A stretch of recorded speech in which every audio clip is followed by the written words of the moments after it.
دل دنوں بعد جیسے ہلکا سا لگ رہا تھا۔ مجھے معلوم نہیں تھا کہ میرے باپ نے کوئی قتل کیا ہے۔ اس کے کانوں میں نیشے کی آواز گونجی۔ کروٹ لیتے ہوئے وہ سامنے دیکھنے لگا۔ میں کسی غلط مطلب سے نہیں آئی تھی، نہ ہی مجھے اپنے پاپا کی کسی حرکت کا کچھ علم تھا۔ وہ سیدھا لیٹ گیا، دونوں ہاتھ سر کے پیچھے باندھتے ہوئے چھت کو گھورنے لگا۔ مجھے تو دادا جان کا اشتہار کا مضمون اٹریکٹ کر گیا تھا۔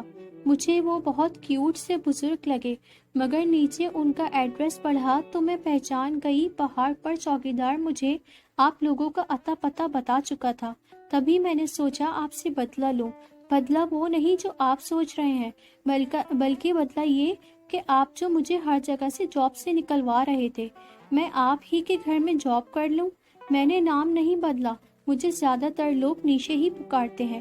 جاب کے ساتھ مجھے یہ بھی تجسس کھینچ لایا کہ ہو سکتا ہے میں یہ راز معلوم کرنے میں کامیاب ہو جاؤں کہ آخر کیوں آپ نے مجھے اٹھوایا اور اتنے دن قید رکھا۔ اٹھ کر وہ کپڑے بدلنے ڈریسنگ روم میں گیا۔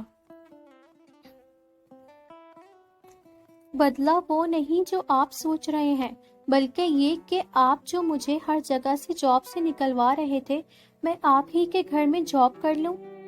کف کے بٹن کھولتے کھولتے پھر اس کی آواز اس کے کانوں سے ٹکرائی۔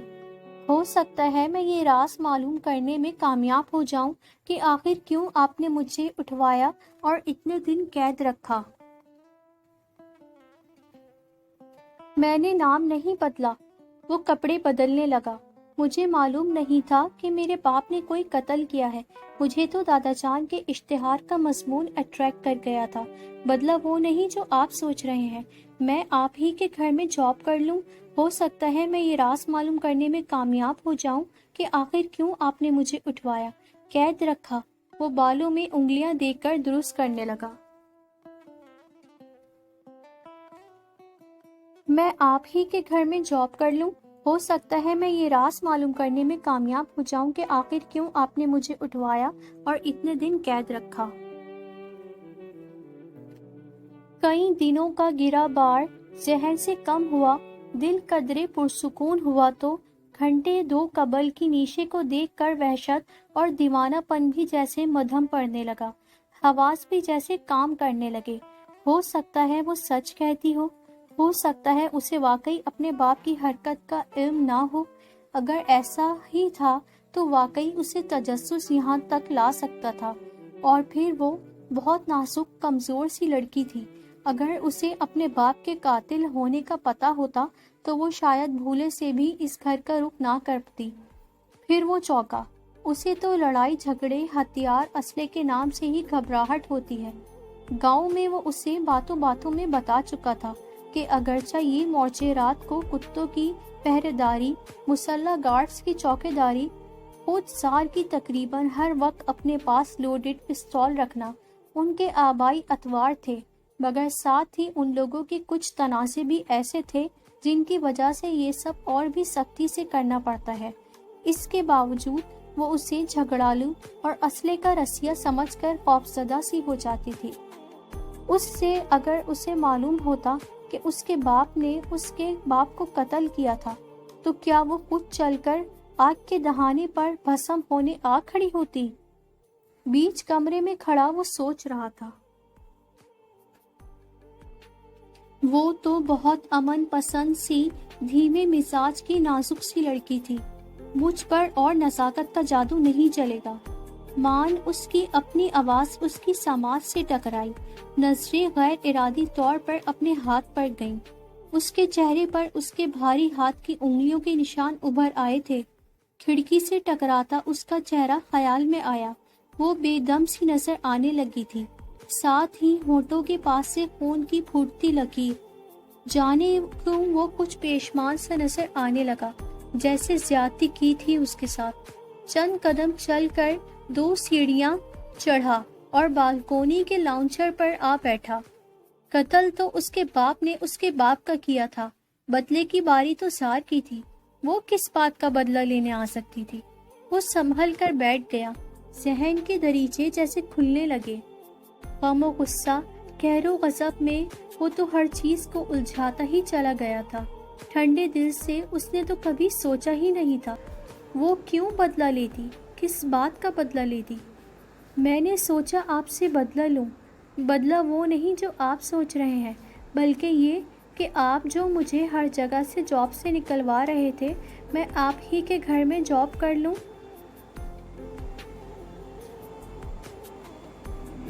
جانے کہاں سے ایک مبسم سی مسکراہٹ اس کے لبوں کو چھو گئی۔ بدلہ تو واقعی وہ لے چکی تھی۔ اس نے واقعی اسے ہر بار ہر جاب سے جواب دلوایا تھا، اسے کسی بھی شہر میں ٹکنے نہیں دیا تھا، یہاں تک کہ اسے 100% یقین ہو گیا تھا کہ وہ ملک چھوڑ کر چل پڑی ہے۔ اتنی نازک، اتنی فریجائل سی ہو کر اس نے زبردست بدلہ لیا تھا۔ اس کے گھر میں آ کر، اس کے نزدیک پہنچ کر، اس کے ذہن و دل پر چھا کر جاب حاصل کر لی تھی۔ اس کے فرشتوں کو بھی خبر نہ ہو سکی تھی، اسے گمان تک نہیں ہوا تھا، شک تک نہیں پڑا تھا۔ وہ جیت گئی تھی اور خود وہ ہار گیا تھا۔ مگر دنوں بعد پرکشش نقوش پر ابھری طمانینت اچانک غائب ہو گئی۔ دلنشی آنکھوں میں چھائی خوشگواری یکلخت ماند پڑ گئی، لبوں پر آئی مسکراہٹ یکدم معدوم ہو گئی۔ وہ نادم سا نظر آنے لگا۔ اپنے باپ کے قاتل کی بیٹی کے بارے میں نرم ہو کر سوچنا اس کی غیرت کے منافی تھا۔ اٹھ کر وہ اپنے بیڈ پر آ گیا، لیٹا، آنکھیں موندی، اور پتہ نہیں کیوں دنوں بعد بے خبر ہو کر سو گیا۔ آنکھ کھلی تو شام کے 5 بج چکے تھے۔ خاصی دیر تک سوتا رہا تھا وہ۔ جلدی سے اٹھ کر وہ باتھ روم میں گھس گیا۔ میں کسی غلط مطلب سے نہیں آئی تھی، نہ ہی مجھے اپنے پاپا کی کسی حرکت کا کچھ علم تھا۔ مجھے تو دادا جان کا اشتہار کیوٹ سے بزرگ لگے۔ ایڈریس پڑھا، سوچا آپ سے بدلہ لوں، آپ ہی کے گھر میں جاب کر لوں۔ ٹھنڈے پانی کا شاور لیتے لیتے اسے اس کی یہ بات خاصی دلچسپ لگی۔ مجھے یہ بھی تجسس کھینچ لایا کہ ہو سکتا ہے میں یہ راز معلوم کرنے میں کامیاب ہو جاؤں کہ آخر کیوں آپ نے مجھے اٹھوایا اور اتنے دن قید رکھا۔ کسی بھی ذی شعور انسان کے ذہن میں یہ سوال ضرور اٹھتا، مگر جان جوکھوں میں ڈال کر راز معلوم کرنے اس گھر تک پہنچ جانا کسی خاصے دلیر انسان کا ہی کام تھا۔ پانی میں پرفیوم ملاتے ملاتے جانے کہاں سے ایک پل کو اس وقت پھر ایک غیر مخصوص مسکراہٹ اس کے لبوں پر آ بھٹکی۔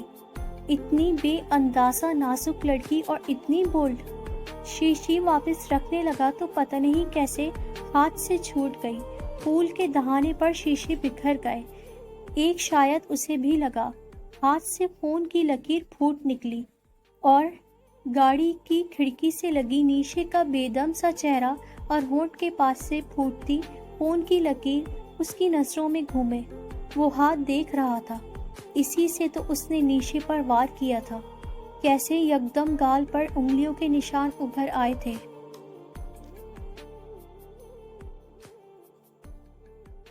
سر جھٹکتے ہوئے اس نے شاور لیا، جلدی جلدی تیار ہونے لگا کہ اسے ٹینس کی دیر ہو رہی تھی۔ سر، بڑے صاحب فائل مانگ رہے ہیں۔ وہ نکلنے ہی لگا کہ اعجاز کی جگہ تعینات ہوا ملازم خاص آن دھمکا۔ ٹھیک، آپ جائیے، میں لے کر آتا ہے۔ وہ اپنی رائٹنگ ٹیبل کے پاس آیا، دروازہ کھولا، فائل نکالا تو ساتھ ہی اس دن کے نیشے کے سنبھال کر رکھے 2 بال فائل میں الجھ کر باہر نکل آئے۔ وہ آہستہ آہستہ اکٹھا کرنے لگا۔ کچھ دن قبل وہ اس سے کسی بات پر خفا ہوا تھا اور وہ اسی شام نم کھلے بال سے اسے منانے اس کے کمرے میں آئی تھی۔ واپس گئی تھی تو یہ بال اسے اپنے گلے سے لپٹے ملے تھے۔ بال اکٹھے کر کے نیچے ردی کی ٹوکری میں ڈال دیے، فائل لی اور کمرے سے باہر نکل گیا۔ دادا جان کا سائڈ عبور کرتے ہوئے وہ پچھلے لان میں آ گیا۔ خوشگوار شاموں کا لطف اٹھانے دادا جان یہیں تو بیٹھا کرتے تھے۔ کرامت بابا بھی قریب بیٹھے تھے۔ زار نے فائل انہیں تھما دی۔ اوکے دادا جان، میں چلتا ہے، ٹینس کا دیر ہو رہا ہے۔ سفید شارٹ، سفید ٹی شرٹ اور سفید جاگرز میں وہ بہت اسمارٹ لگ رہا تھا۔ کسرتی جسم مردانہ وجاہت میں اضافہ کر رہا تھا۔ جاؤ بچے، با امان خدا۔